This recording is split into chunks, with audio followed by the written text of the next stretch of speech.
Bonjour Dominique. Bonjour. Alors pourquoi cette cause? 50 000 personnes meurent d'un arrêt cardiaque chaque année en France. C'est 15 fois plus que les accidents de la route ou 500 fois plus que les accidents domestiques. Oui, mais ça ne concerne que les personnes âgées. Pas du tout. Malgré les idées reçues, les hommes et les personnes âgées ne sont pas les seuls concernés. La moyenne d'âge des victimes est d'environ 60 ans et même 40 ans chez les sportifs amateurs. Mais c'est surtout en extérieur que ça se passe dans les lieux publics, qui sont déjà équipés. Malheureusement, les arrêts cardiaques interviennent au domicile dans 80% des cas. Équiper les lieux publics est donc une bonne première étape, mais elle est loin d'être suffisante.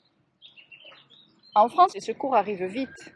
C'est vrai, mais il faut intervenir dans les 4 premières minutes, alors que le temps moyen d'arrivée des secours se situe plutôt autour de 15 minutes. Dans 70% des cas, un témoin est présent et pourrait agir. Alors quelle est votre solution? Le parent, le voisin, le citoyen est le premier maillon de la chaîne des secours. Avec la plateforme du SAMU ou des pompiers, il est guidé pour masser.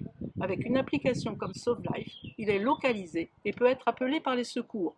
Avec un défibrillateur, il peut sauver la vie. En conclusion, je voudrais agir sur 3 points. 1. Il faut en finir avec la peur de mal faire. Pour cela, initions gratuitement, en quelques gestes simples, à masser et défibriller. 2. Il faudrait rapprocher les défibrillateurs des citoyens. Il existe des voisins vigilants, il pourrait y avoir un voisin secours, le même peut-être. Et donc, il faudrait l'équiper. Un voisin équipé, localisé, référencé. Tout le monde doit être prêt à sauver des vies et je voudrais créer une réserve de citoyens équipés, un réseau national. Pour cela, j'aurai besoin, bien évidemment, du soutien aussi des élus pour que le référencement se fasse dans les communes. Merci. Merci.